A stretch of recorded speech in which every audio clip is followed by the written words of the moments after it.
جی وعلیکم السلام ورحمۃ اللہ۔ بھائی نے پوچھا قبرستان جانے کا بنیادی مقصد کیا ہے؟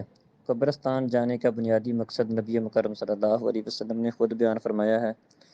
فرمایا کہ نہیتکم عن زیارت القبور فزوروها فانها تذکر الآخرہ، میں نے تمہیں قبروں کی زیارت کرنے، قبرستان جانے سے منع کیا تھا، تو قبرستان جایا کرو، قبروں کی زیارت کیا کرو، کیونکہ یہ تمہیں تمہاری آخرت یاد دلاتی ہیں۔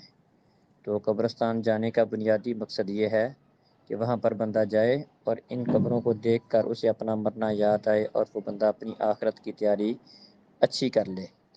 باقی اس کا ادب بیان کیا ہے کہ نبی مکرم صلی اللہ علیہ وسلم نے فرمایا کہ جو بندہ قبرستان جائے، تو اما عائشہ رضی اللہ عنہا نے پوچھا تھا کہ میں قبرستان جاؤں تو کیا کہوں، تو آپ نے اس کو دعا بتلائی تھی، السلام علیکم اہل القبور من المؤمنین والمسلمین وإنا بکم للاحقون ان شاء اللہ انتم سبقنا ونحن لکم تبع۔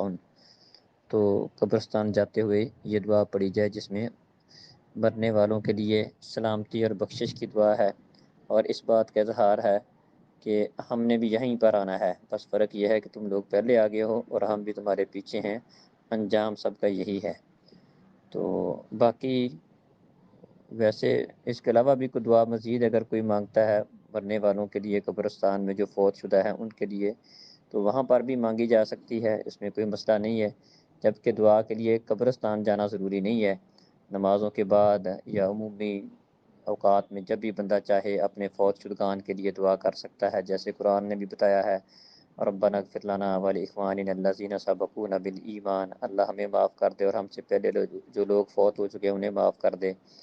تو اس کے لیے قبرستان جا کر مانگنا ضروری نہیں ہے، نمازوں کے اندر، نمازوں کے بعد یا کسی بھی موقع پر دعا فوت شدگان کے لیے کی جا سکتی ہے۔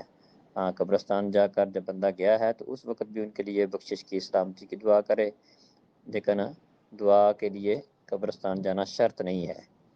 السلام علیکم۔